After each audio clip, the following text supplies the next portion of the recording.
yadkhulul jannata, tidak akan masuk surga. Akun, hadis diriwayatkan oleh Imam Nasa'i, orang yang durhaka kepada orang tua. Wala mudmin khamrin, dan orang yang hobi minum minuman keras. Minum minuman keras, masya Allah, ngeri. Yang minum minuman, kullu muskirun khamrun wa kullu khamrin haram. Wa man syaribal khamra fid dunya wa mata wa lam yatub minha wa huwa mutminuha lam yashrabha fil akhirati. Semua yang memabukkan itu haram, dan semua yang memabukkan itu khamr, apapun namanya, nggak penting judulnya nggak penting, yang penting semua yang memabukkan itu adalah haram, khamr, dan semua khamr adalah haram. Yang meminum khamr itu di dunia, maka di akhirat nggak mendapatkan bagian minuman enak nanti. Naudzubillah. Jadi maksudnya di neraka, dan masih banyak ancaman-ancaman bagi orang yang minum minuman keras, bahkan dikutuk. Orang yang minum minuman keras itu ada 9 yang dikutuk, yang meminum, yang menjual, yang membawa, yang meres, yang memasarkan, semuanya satu barisan itu nanti, satu grup. Allah. Nah, ini adalah orang minum minuman keras. Dan tolong diperhatikan, perhatikan anak-anak kita, perhatikan saudara-saudara kita, pandanglah mereka dengan hatinya, karena kesian zaman sekarang, masya Allah, minuman keras kayak sudah biasa. Bahkan di Indonesia itu sudah dijual, khususnya di tempat-tempat elit itu, ternyata penjualan minuman kelas elit juga sudah biasa. Kami kemarin masuk satu tempat itu, ini apa? Minuman keras. Allah, minuman keras jual begini? Iya. Allah, yang tanggung jawab siapa ini? Yang tanggung jawab adalah kita semua. Cuman yang paling gede adalah yang punya kekuasaan. An Abi Hurairah Abdurrahman bin Sakhar. Hadis malam ini diriwayatkan dari Abu Hurairah, namanya Abdurrahman ibn Sakhar Ad-Dausi Al-Yamani. Qala, dia berkata, sami'tu, aku mendengar Rasulullah sallallahu alaihi wasallam yaqul, aku dengar Nabi bersabda. Apa kata Nabi? Ma nahaitukum anhu fajtanibuh. Apa yang kularang, fajtanibuh, jauhi. Apa saja yang kularang, jauhi. Ustaz tanya, Ustaz Somad, ya, kenapa kita tak boleh makan babi? Tak usah makan babi. Tapi katanya enak Pak Ustaz. Mau kau makan? Makanlah. Ustaz cari-cari. Pokoknya kata Allah, haram. Innamal khamru khamar, mal wal maisir judi, wal ansab, menyembelih binatang untuk berhala, wal azlam, mengundi nasib, rijsun, najis, min amali syaitan, perbuatan syaitan, fajtanibu, jauh. Mana haitukum anhu fajtanibu, apa saja yang kularang, jauhi. Jangan kau coba-coba, jangan kau ingin mengetes-ngetes. Pokoknya sudah kularang. Ustaz Somad, ini kan bukan untuk mabuk, ini untuk menghangatkan badan aja. Kan badan. Saya insya Allah kalau cuma seteguk 2 teguk tak mabuk, Ustaz. Dari mana kau tahu kalau seteguk 2 teguk tak mabuk? Maka Nabi sudah memberikan takaran. Ma askara kathiruhu faqaliluhu haram. Kalau banyaknya memabukkan, maka sedikitnya pun haram. Ini banyak orang mau ambil celah, sedikit aja. Ini haram nih kata Ustaz Somad. Ngalah, Ustaz itu kan tak tahu, belum pernah dia nyoba. Ini untuk ngangat-ngangatkan badan musim dingin aja. Ini kan hujan nih sekarang.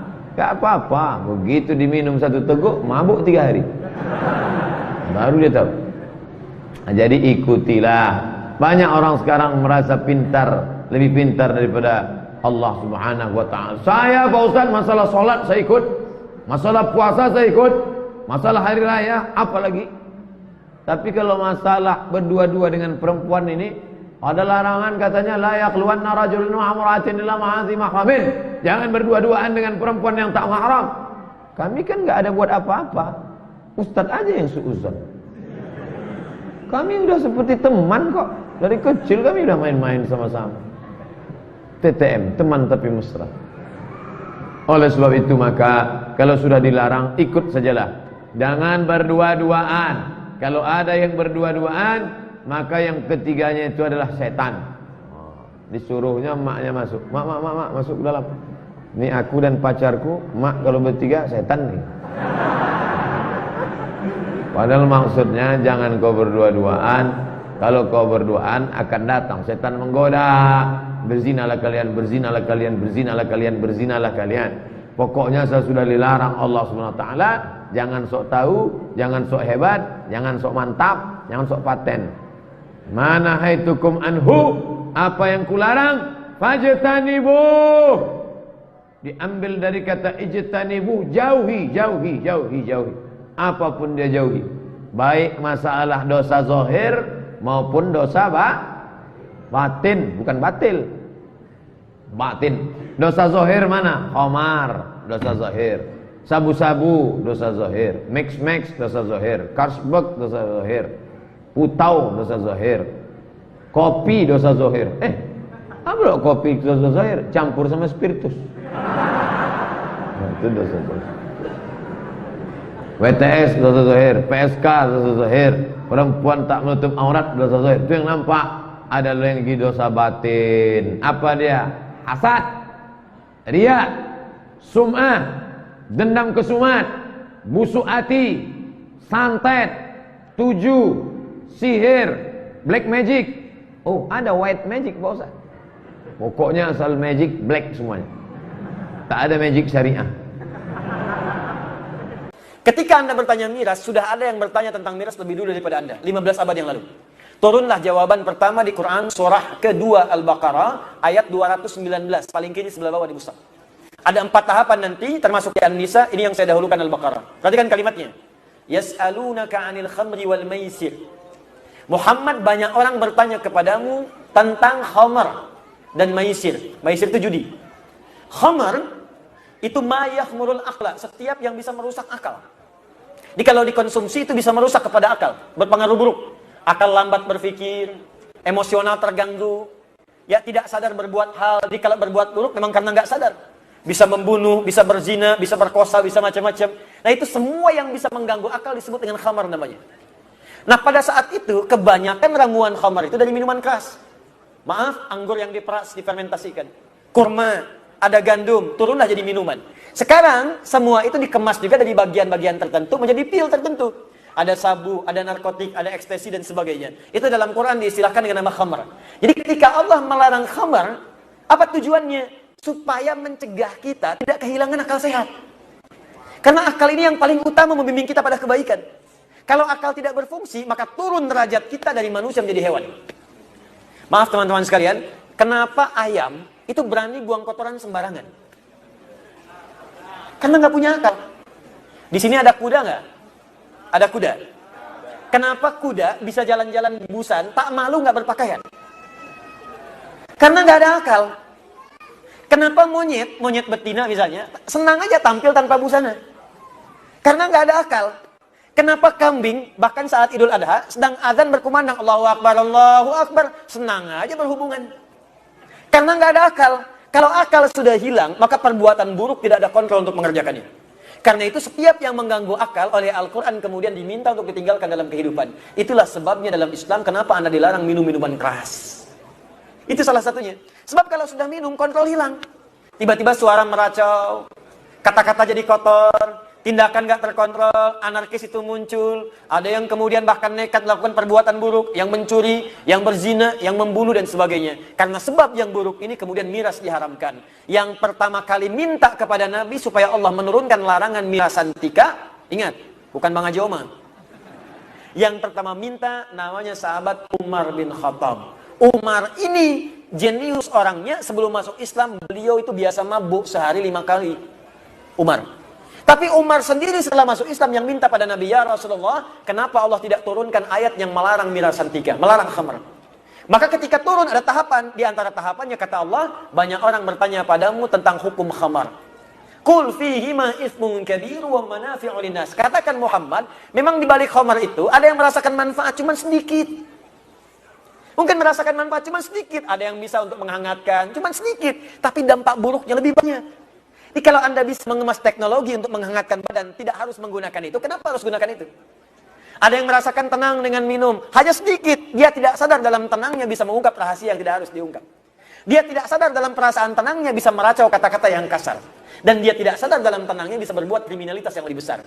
Karena itu, wa ithmuhuma akbaru min naf'ihima.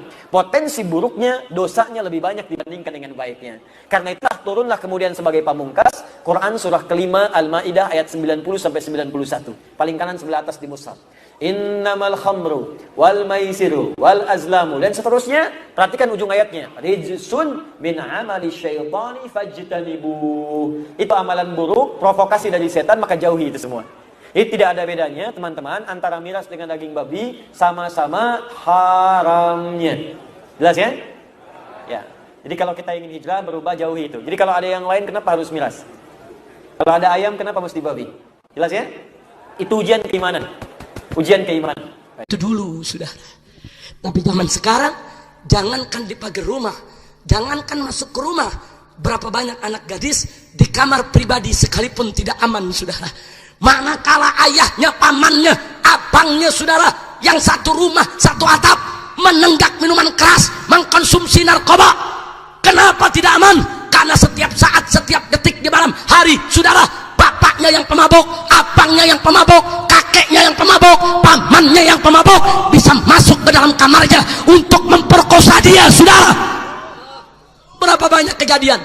3 tahun yang lalu seorang pemuda pulang mabok memperkosa ibu kandungnya sendiri di Surabaya, saudara.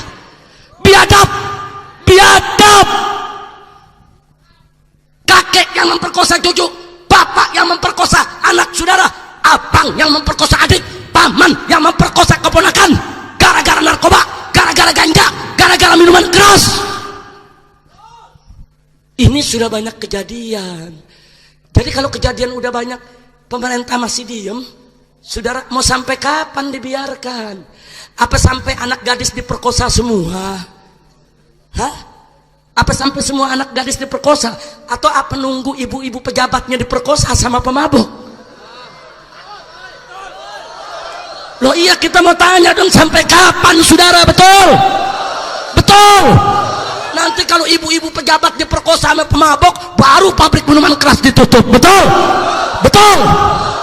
Saya jadi ingat, saudara, di tahun 80-an ada seorang jenderal Tampu Bolon meluncur di Jakarta Timur arah Jatinegara, saudara. Begitu sampai di Jatinegara, dijegat oleh sekelompok anak muda.